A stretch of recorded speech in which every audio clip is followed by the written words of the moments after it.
I bought my first bike because of ego.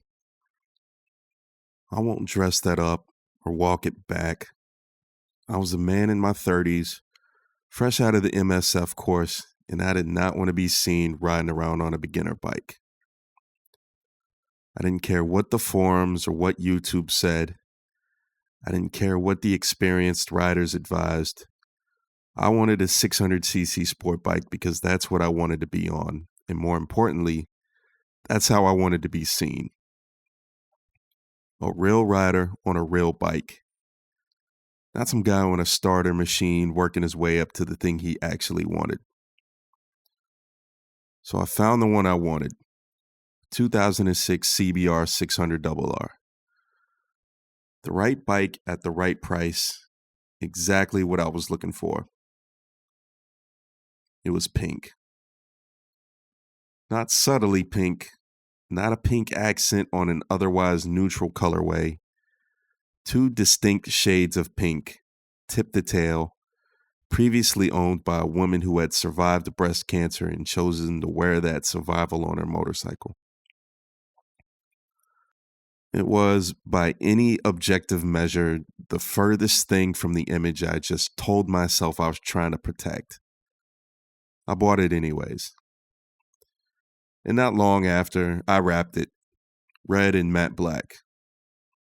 Exactly what I wanted it to look like from the beginning. And I've thought about that decision a lot since. Because there's a version of the story where wrapping it was just the ego reasserting itself, covering the pink because it couldn't handle the pink. But that's not what it felt like. It felt like something different. It felt like claiming the thing. Like the bike had been someone else's story and now I was riding mine on top of it. The pink had done its job. It had already shown me that the image I was chasing was thinner than I thought. What was underneath it, the riding, the road, the actual experience of being on that machine, that was real. The wrap was just me saying, I know what this is now. Let me show you what it looks like when it's mine.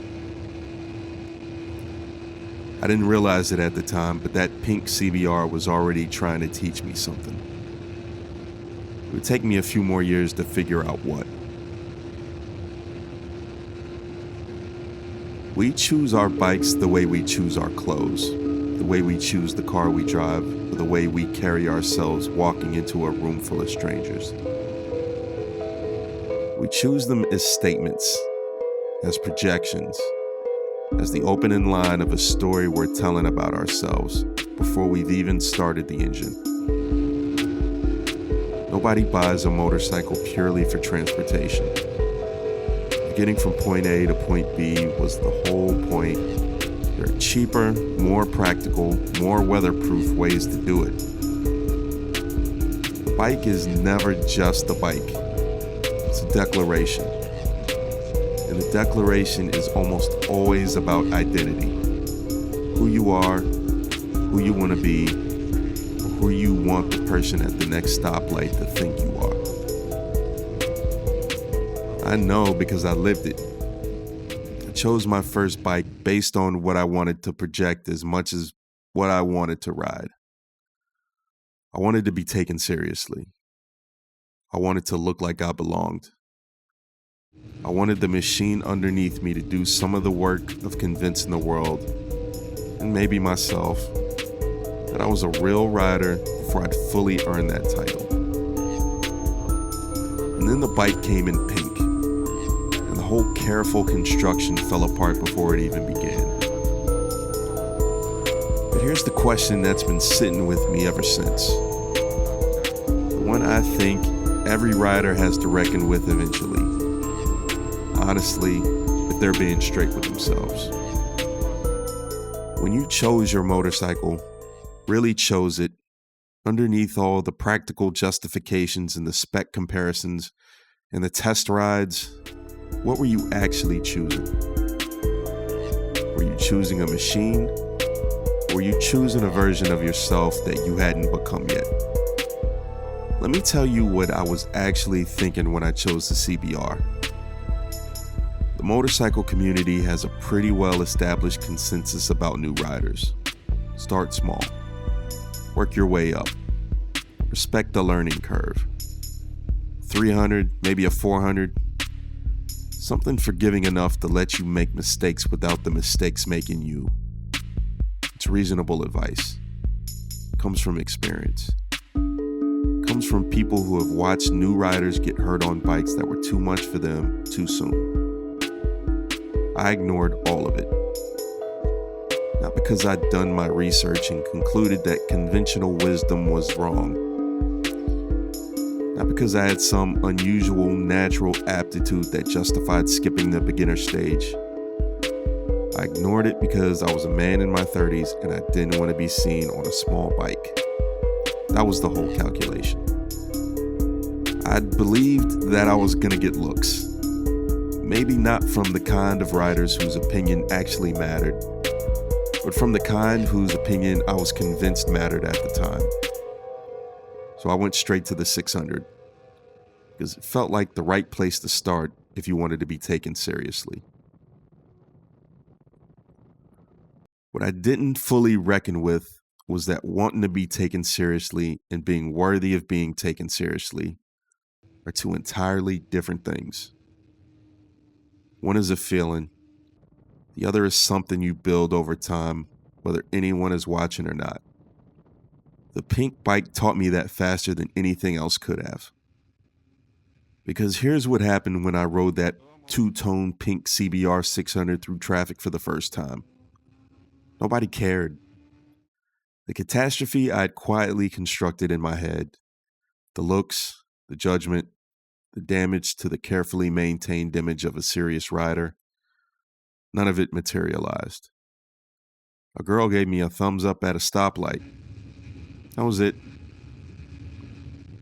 And I realized somewhere on that ride I'd been performing for an audience that wasn't paying attention, and that the performance had been costing me something I couldn't quite name yet. The legitimacy I was chasing wasn't in the bike. It was never in the bike. You can tell who's a real rider within 30 seconds of watching them move through traffic. It's in the smoothness of the inputs, the awareness of the space around them, the decisions they make before the situation demands a decision. It has nothing to do with what they're sitting on.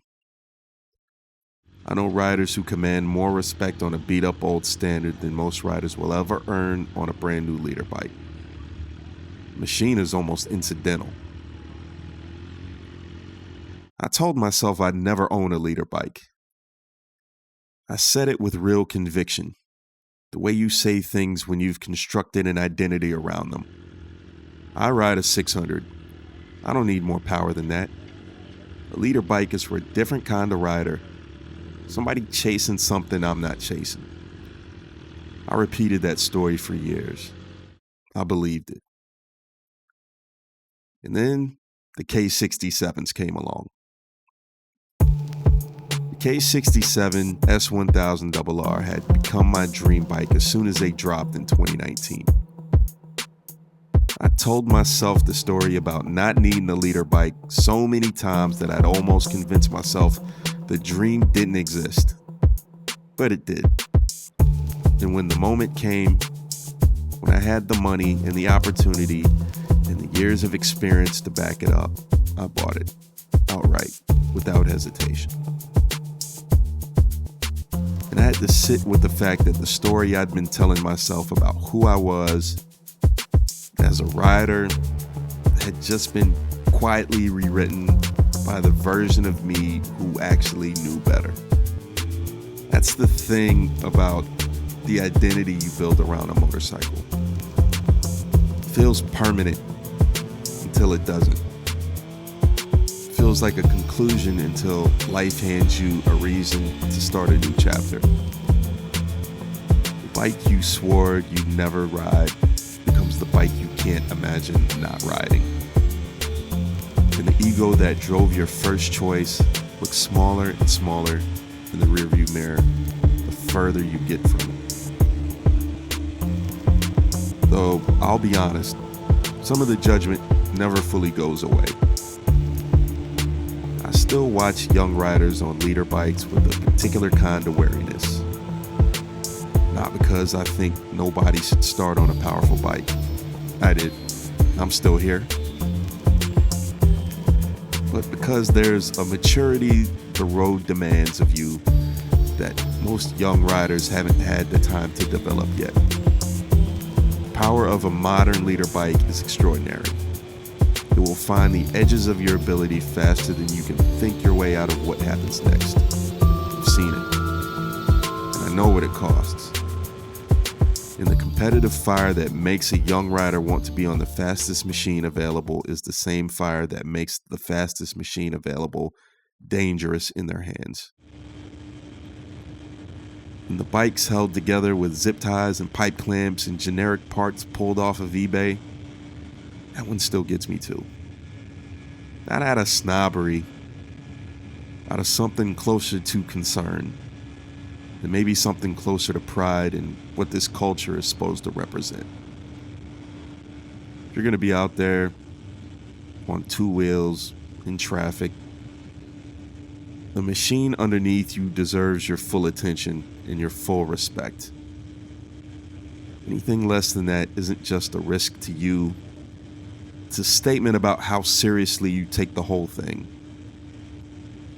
Maybe that's just my ego talking. Probably it is. This isn't a motorcycle problem. The motorcycle just makes it visible in a way that other things don't. Strips away the plausible deniability, puts the choice right out there in traffic where everyone can see it. But the impulse underneath it, the need to project a version of yourself through the things you chose before you fully become that version, that's not unique to riders. That's just being human. I walked into rooms in my career where everyone around me was operating at a level I hadn't reached yet. I didn't dress like someone still finding their footing. I didn't speak like someone still learning the language. I showed up as the version of myself that I was working towards, not the version I actually was. Sometimes that worked. Sometimes the gap between the projection and the reality was visible to everyone in the room except for me. But the instinct was always the same. Lead with who you're becoming, not who you are. Use the external to pull the internal forward. We do it with cars. We do it with clothes, in the places we choose to be seen in, and the way we carry ourselves in rooms full of people whose opinion we've decided matters. Every choice is a signal. Every signal is a story. And the story is almost always aspirational, pointed at something slightly ahead of where we actually stand. The interesting question isn't whether we do this. We all do this. The interesting question is what happens when the thing you chose to project something through turns around and shows you who you actually are instead. The pink bike did that to me. I chose it partly as a statement, and it came in pink, and the statement dissolved on the first ride, and what was left was just me and the road and the bike and the reality of what I could and couldn't do on it. The projection collapsed and something more honest took its place. That's what the right choice has a way of doing eventually, regardless of the reasons you made. You chose something for the image, and it gives you the experience instead. And the experience, if you're paying attention, is almost always more valuable than the image could ever have been. The S1000 taught me the same lesson from the other direction. I resisted it for years because I'd built an identity around not needing it. When I finally let go of the story I'd been telling myself, what I found on the other side wasn't just a better bike. It was a more honest relationship with who I'd actually become as a rider. The story I'd been projecting had gotten smaller than the reality was supposed to represent. We outgrow the stories we tell ourselves through our choices. That's not a failure of the story. That's the whole point in telling it. Here's where I have to turn this back on myself. Because everything I've just said about ego and identity and the stories we tell ourselves through our choices, I believe all of it. And I've tried to be honest about my own contradictions. The ego that drove me to a 600 as a new rider, the pink bike that dismantled the projection before it even got started, the leader bike I'd swore I'd never own that's sitting in my garage right now. I've laid all of that out because I think honesty about your own contradictions is the only thing that gives you the right to say anything worth hearing. But I still judge. I see a young rider on a clapped out bike, no gear, aggressive riding, more confidence than the situation calls for, and something in me tightens. I see a bike held together with zip ties and generic eBay parts, and I feel something between concern and contempt. And I've told myself those judgments are reasonable, that they come from experience and safety concerns and a genuine respect for what this culture deserves to be. Maybe they do. But I also have to ask myself something uncomfortable. I was that rider once. Not in every detail, but in the ways that matter. I chose a bike that was too much for where I was. I rode with more confidence than my competence could back up. I pushed into situations I wasn't fully prepared for because the fire in me wouldn't let me admit that I wasn't ready. The road gave me room to grow into the rider I needed to be. It didn't always have to. There were moments where it easily could have gone the other way, and the story I'm telling right now would have ended before it even had the chance to become anything. So what exactly am I judging when I judge that young rider on the leader bike? Am I judging the risk? Probably. Am I judging the ego? Definitely.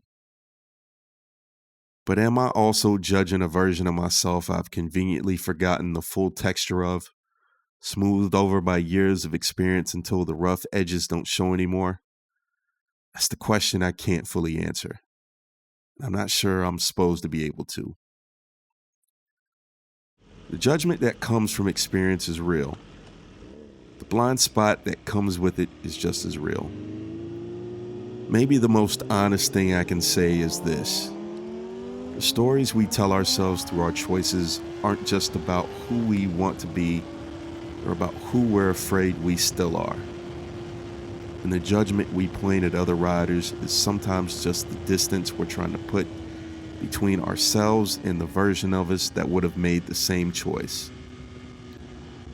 I bought a pink CBR and rode it like I belonged on it before I fully did. I'm not sure I'm in any position to judge anybody for anything. I don't own the pink CBR600 anymore. The red and matte black one either, I suppose, because by the time it was taken, it barely resembled the bike I'd bought. Someone took it one night without asking, without warning, without giving me the chance to say goodbye to it or to properly sell it on my own terms or pass it on to someone who would have understood what it was. It was just gone. I think about that bike more than I probably should. Not with regret exactly, more with the particular kind of feeling you have for things that were taken before you were finished with them. It was the wrong color and the right choice, and it taught me things I didn't know I needed to learn in a language I didn't know I was hearing at the time. It showed me that the image I was chasing and the rider I was becoming were two separate projects, and that only one of them was going to matter in the long run.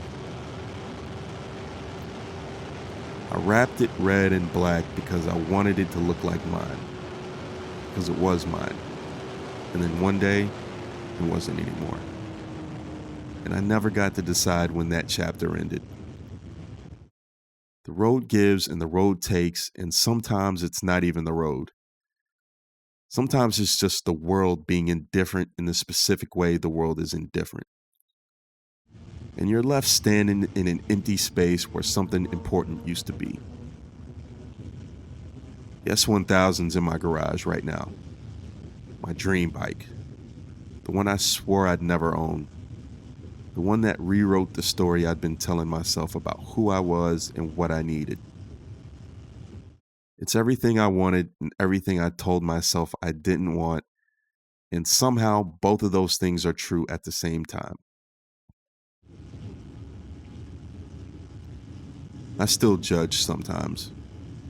I probably always will. I'm working on what that means. And somewhere out there tonight, there's a new rider on a bike that's probably too much for him, in gear that's probably not enough, telling themselves a story about who they are through the machine underneath them. Feeling that first flush of capability, believing it completely, not yet knowing the shape of what they don't know. I was that rider once. The road gave me room. I don't know if that was luck or something else. I'm not sure the road cares about the distinction. It just sits there, same as it always has.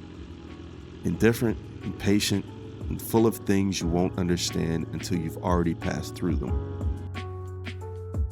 The bike underneath you is never just the bike. But sometimes you have to ride it for a while before you understand what it actually is. If you made it to the end of the video, I appreciate you for watching. Go ahead and like and subscribe if you want to see more content like this.